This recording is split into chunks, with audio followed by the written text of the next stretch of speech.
Have you ever found yourself struggling to pray? I did at the start of lockdown back in March. My lovely mum had recently died, and as we entered lockdown, my husband and I decided we were going to have to live as two separate households in order to shield one of our sons who has a serious underlying health condition. There was and still is a lot of anxiety around. It was hard to find words to pray and express how I was feeling to God. Over time, I found myself turning to the Psalms.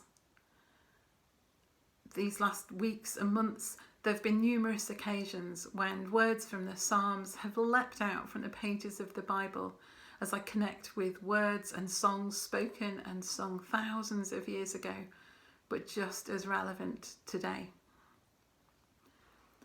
A few weeks ago, I was preparing to lead morning prayer by Zoom for a group from my church, and Psalm 44 was the set psalm for the day. I wasn't particularly familiar with it, so I sat with it for a while.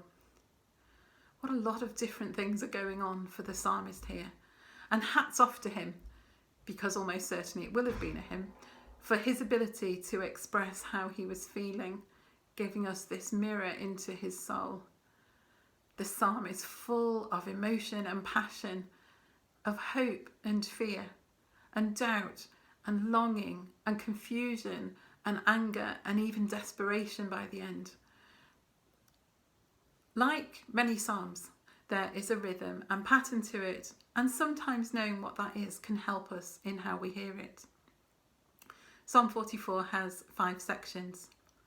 We begin in verses 1 to 3 with the psalmist beginning to remember the history of his people, his cultural and faith heritage, stories that were passed on to him by his family and his faith community about what amazing things God had done in the past.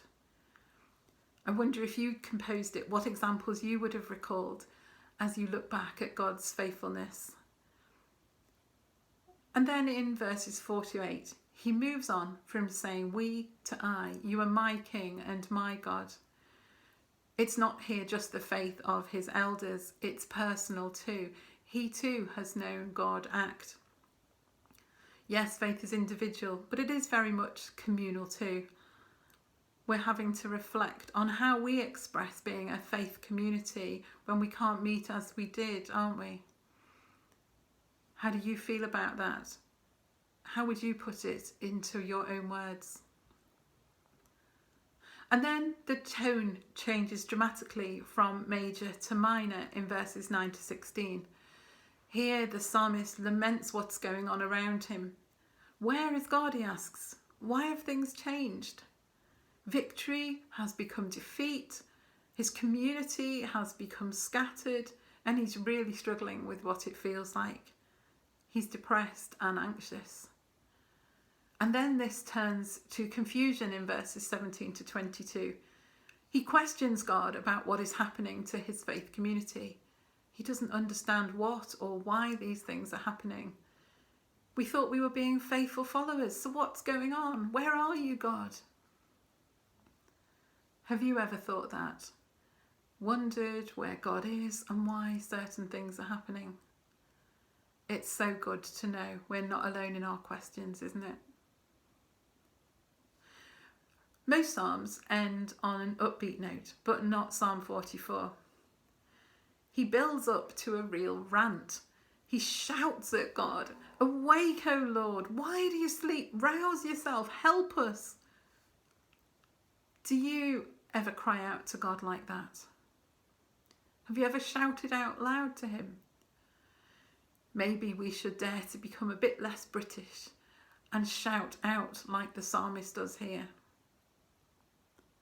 And so there's no neat ending, but sometimes that's exactly what it can feel like in our conversation and our prayer life with God, can't it? And it's reassuring to know it's not just us. So why not write your own psalm today? Start with remembering God's faithfulness in the past. Talk about what he means to you, and then pour out to him whatever is on your heart, and don't hold back. Shout even out loud if that helps. Share with God your hopes, your fears, your confusion, your faith, your doubt, your desperation and your longings. Whatever is going on for you, God is there waiting to listen to you, talk to him as his precious child.